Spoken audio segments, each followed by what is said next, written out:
Nope, they're old too. 5, 6, and 8. About to be 6, 7, and 8. Yeah, I know it's like a step.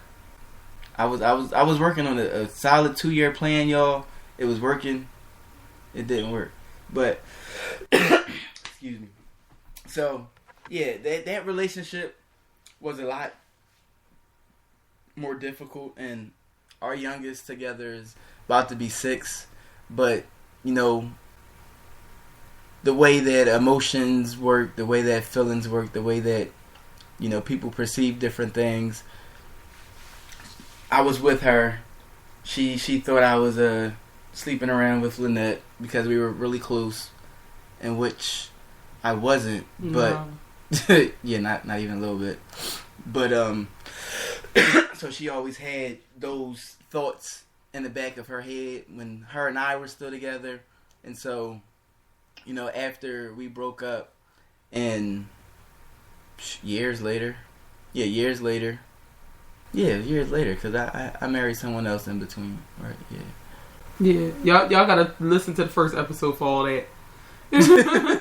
So yeah, we broke up. I was in a relationship with somebody else, and then that didn't work out, and that was like a reflang, a throwback relationship, and then after that, I got into another relationship, got married, that didn't work out, and then it was Lynette, and so in that time frame when I was with the others that I was in a relationship with, me and the other. I don't know how to say it right, but my youngest kid's mother. It wasn't that bad, but once Lynette and I got together, it went haywire for a while. I mean, it was bananas. it was I guess what someone would call drama. Yeah.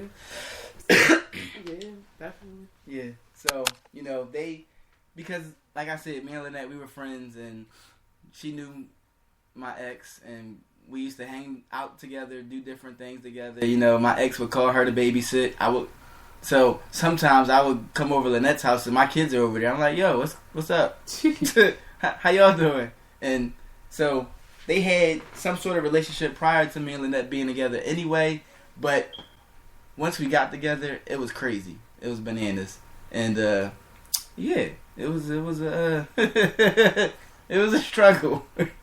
Probably more so for Lynette than me, because I have a nonchalant attitude towards a lot of things. It's not that I don't care, but I just really don't let stuff affect me. So if I say I don't stress about stuff, I mean I really don't stress about stuff. I've really found a certain level of peace and joy with God that nothing that happens really affects me. So, and that's a whole nother story. We could probably have a show about that in the beginning of Lynette and my relationship. I think she used to get mad that I didn't react a certain way to stuff. I definitely did. But do you not care? I mean, yeah, I'm just not worried about it. Mm-hmm. But that's my other. So, to go into our interaction with each other's others, I met Lynette's youngest other, and it wasn't no issues. I was with one of mine at the time. I don't know which one, but it was just a birthday party. I met him. Everything was good. It wasn't nothing. Whatever. That was it. And as she said, he's incarcerated, so I really haven't had any other kind of interaction with him. And then with the oldest other, I mean, me and him are cool. We were cool even prior to Lynette and I being in a relationship. So we never had any issues, and his family, pretty much my family too. His grandmom is my other grandmom. Mm-hmm. So we're really that.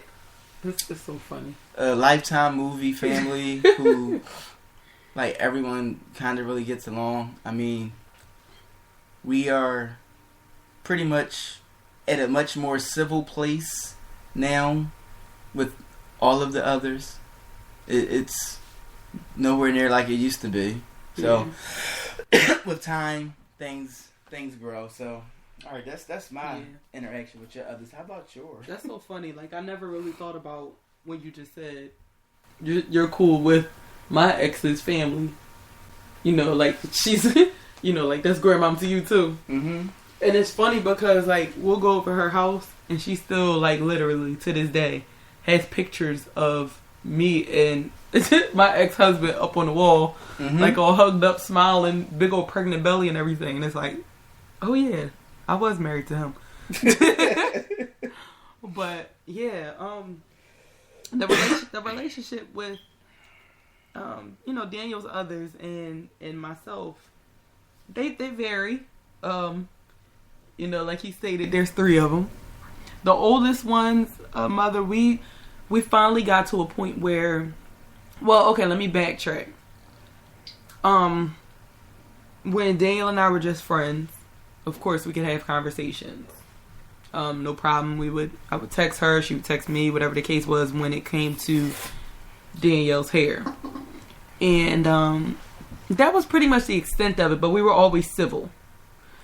I think that once Daniel and I got married, it kind of changed the relationship between us a little, because I feel like she may have had a rough time understanding that things would kind of change a little. Not Daniel's relationship with his child, but the way that Daniel was interacting with his child's mother.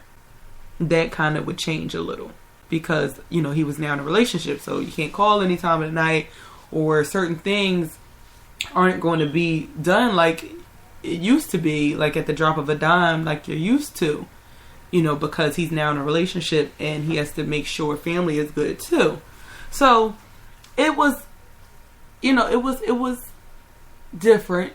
And now I had to sit down and have a conversation with her, and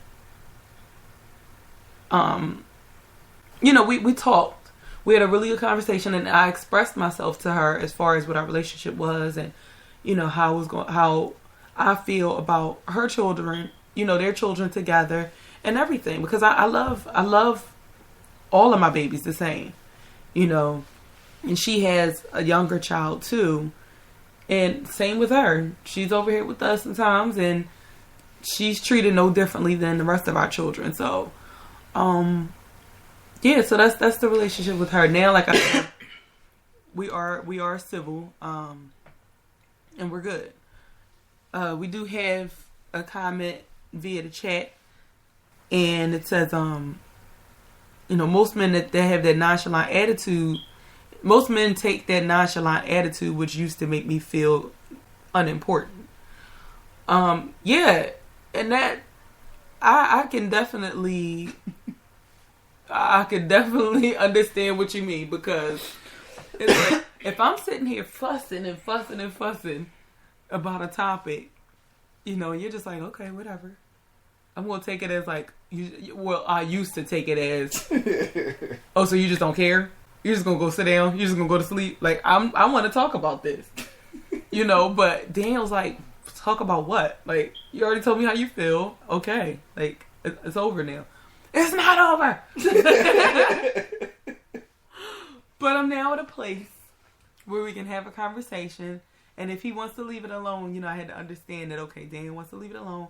Maybe I'll address it later, or maybe not. Sometimes I might not have to address it later. But yeah, so I definitely understand it. So yeah, back to the others. You have the second other. I love her. She's such a sweetheart. And it's so funny because when we go and see her, you know, I'm getting out the car, I'm giving her hugs, and people are looking like, what in the world is going on? Well, what in the world? Why and how? You know, it's so funny. But I just feel like, what is the purpose of having beef with your significant other's children's mother or children's father?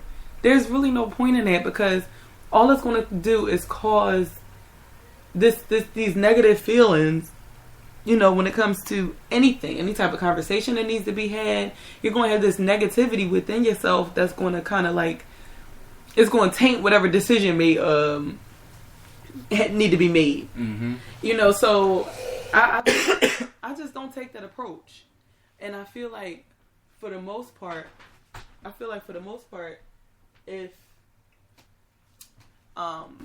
people do feel that way, I think that a lot of times it's because maybe they're just not over the person. But, I could be wrong. I don't know. So with the second one, I'm very comfortable with her. We talk on the phone. I know she recently had a loss. She lost her mother, and we would talk.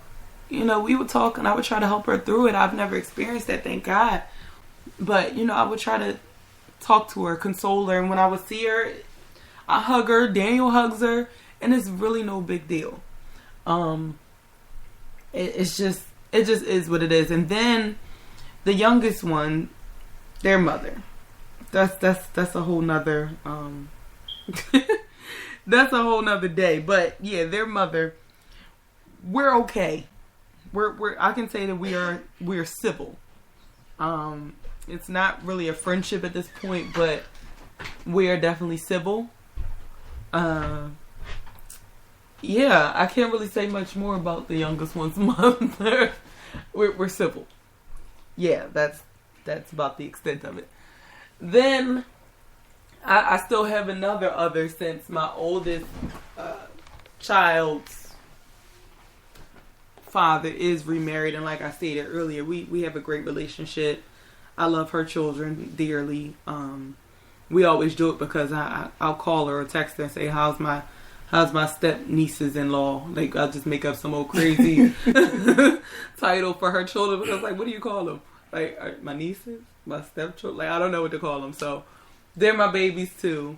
I go over there, and if I'm dropping my son off or picking him up, I'll just hang out for a little bit. We just talk, hang out with the kids, and we have a good time. So, it doesn't, that whole baby mama situation, stereotypical situation, doesn't have to be like that. It is whatever you make it to be. So, yeah. Yeah. So, now, a lot of our situation, as you all know, our relationship was a crazy one, so it may be a little different than others. Excuse me, but I mean, the gist of it is pretty much the same. For whatever reason, a lot of times the ex may still have feelings for you, and that will always cause some kind of strife with the next relationship that you're in. And I guess the timing of how long it was and all of that stuff comes into account. And I mean, with me, I had a not a small gap, but between the first and the second one, there was about a year and a half before I had got into that next relationship. And then after that, it was, I don't even know, like a year or something too. But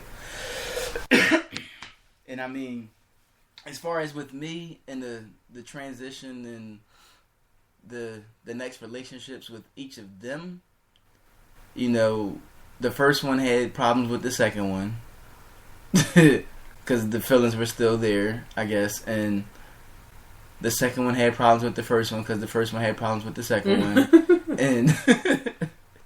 and then other issues that came about back then, because like I said, back then we were still young, so it was a lot of immature activity on all parties' parts. And then the second one didn't like the third one, and the third one didn't like the second one because the second one didn't like the third one. So y'all know what I'm talking about. I don't be knowing why women be doing things that they do. And I mean, me, I never actually had to deal with other men, parents. So